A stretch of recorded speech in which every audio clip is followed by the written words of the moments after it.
bonjour à toutes et à tous. Aujourd'hui, notre émission s'inscrit dans le cadre du projet Alter Ego de notre établissement. Le projet Alter Ego, qu'est-ce que c'est ? Eh bien, c'est de sensibiliser l'ensemble de la communauté éducative à la différence avec le souhait de briser des tabous, faire tomber des préjugés, aller vers de plus de compréhension et de connaissance de ce qui nous sommes à la fois tous égaux et tous différents. La première édition d'Alter Ego, en avril 2024, avait pour le thème les handicaps visibles. Et comme nous étions dans une année olympique, elle s'organisait en partenariat avec l'USVH. Une semaine banalisée dans le calendrier a permis à tous les élèves de l'école et du collège de se mettre dans la peau d'un sportif porteur d'un handicap. Cette année, Alter Ego s'intéresse à un sujet dont on n'entend pas assez parler. Et pourtant, il concerne énormément de personnes. Le handicap mis invisible. On pense souvent qu'un handicap, ça se voit. Mais il existe des troubles qui ne sont pas visibles à l'œil nu et qui peuvent pourtant avoir un impact énorme sur la vie de ceux qui sont atteints. Pour nous éclairer sur ce sujet, j'ai le plaisir d'accueillir Elia et Gabriel qui sont concernés. Alors bonjour et bienvenue à vous deux sur Sigis Web Radio. Bonjour, merci pour l'invitation. Oui, merci. C'est un sujet essentiel et je suis ravi d'en parler avec vous aujourd'hui. Pour commencer, on parle de handicap invisible. On parle de quoi exactement ? Alors, un handicap invisible, c'est un trouble qui impacte le quotidien d'une personne mais qui ne se voit pas au premier regard.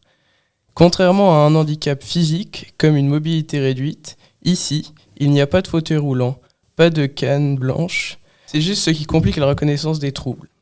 Oui, d'ailleurs, dans cette catégorie, on retrouve plusieurs types de handicaps, notamment les troubles 10. La dyslexie, qui touche la lecture et la compréhension des textes.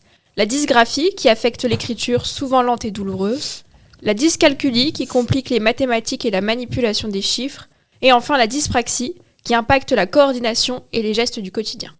Et puis il y a aussi le TDAH, le trouble du déficit de l'attention avec ou sans hyperactivité, qui influence la concentration, l'impulsivité et parfois l'agitation. Ce sont des troubles qu'on associe souvent aux enfants, non ? Oui, parce qu'on les détecte souvent à l'école. Mais en réalité, ce sont des troubles qui ne disparaissent pas à l'âge adulte. Un enfant dyslexique deviendra un adulte dyslexique. Un adulte avec un TDAH aura toujours des difficultés à s'organiser, à se concentrer ou à gérer ses impulsions.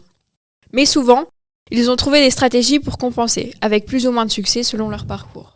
Justement, est-ce qu'on pourrait rentrer un peu plus dans les détails ? Par exemple, quelqu'un qui a une dyslexie, ça se traduit comment concrètement ?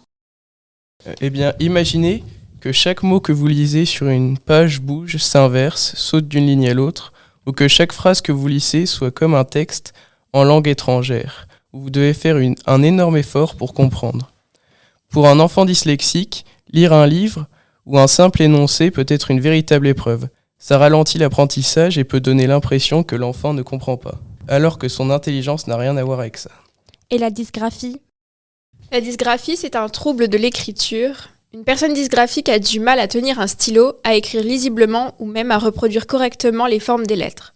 Ça peut rendre la prise de notes en classe très compliquée, mais aussi des tâches du quotidien, comme remplir un formulaire ou écrire une liste de cours. Et le TDAH, alors ? C'est vrai qu'on entend de plus en plus parler de ce trouble. Oui, et heureusement, parce qu'il est longtemps resté mal compris. Le TDAH, c'est un trouble qui touche l'attention, l'organisation, l'impulsivité et parfois l'hyperactivité. Prenons un exemple. Une personne avec un TDAH peut être en train d'écouter une réunion et d'un coup, son cerveau part ailleurs. Pas parce qu'elle n'est pas intéressée, mais parce que son cerveau fonctionne comme un poste radio qui capte toutes les stations en même temps. Résultat, elle décroche, puis revient dans la conversation, mais a raté une partie des informations. Quand il y a hyperactivité, ça se traduit aussi par un besoin constant de bouger, impossible de rester assis longtemps sans gigoter. Manipuler un objet, se lever, ce n'est pas un manque de discipline, c'est un besoin psychologique. Et justement, ces troubles étant invisibles, j'imagine que ça complique la reconnaissance et la prise en charge. Exactement. Imaginez un enfant qui a du mal à lire, à écrire, qui oublie tout le temps ses affaires et qui est toujours en mouvement. Si on ne comprend pas son trouble, on peut très vite lui coller les étiquettes de paresseux, distrait, rêveur, mal organisé. Et c'est encore pire pour les adultes. On leur dit « mais tu pourrais faire un effort, tu es juste tête en l'air, arrête de bouger ». Ce manque de reconnaissance peut mener à une perte de confiance en soi, du stress, voire de l'anxiété ou de la dépression. Alors justement, quelles adaptations pourrait-on mettre en place pour mieux accompagner ces personnes ? Alors il existe plusieurs solutions selon les troubles. Pour la dyslexie, il y a des livres en police adaptés, des logiciels de lecture et la possibilité d'avoir plus de temps pour lire un texte. Pour la dysgraphie, on peut autoriser l'usage d'un ordinateur au lieu d'écrire manuscritement. Pour la dyspraxie, on peut proposer des outils adaptés comme des claviers simplifiés ou des ciseaux ergonomiques. Pour le TDAH, il est important de limiter des distractions dans l'environnement, de permettre des pauses régulières et de favoriser une organisation claire avec des rappels visuels. Des solutions qui semblent finalement accessibles, mais qui demandent surtout de la compréhension et de l'adaptation. Exactement, le plus important, c'est d'arrêter de voir ces troubles comme un manque d'effort. Ce sont des réalités neurologiques. Avec de bonnes adaptations, les personnes concernées peuvent s'épanouir pleinement et montrer tout leur potentiel.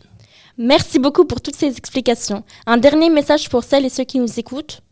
Oui, si vous êtes concerné ou si vous connaissez quelqu'un qui l'est, sachez que vous n'êtes pas seul. Il existe des associations et des accompagnements, des stratégies pour vous aider. Et surtout, n'ayez pas honte. Oui, ce n'est pas une faiblesse, c'est juste une autre manière de fonctionner. Un immense merci à vous pour cet échange passionnant. J'espère que cela permettra de mieux comprendre ces handicaps invisibles et de changer le regard que l'on porte dessus. Merci à toi, bonne journée à tous. Merci pour votre écoute et rendez-vous l'année prochaine pour le prochain rendez-vous Alter Ego et à très bientôt sur Web Radio CGIS.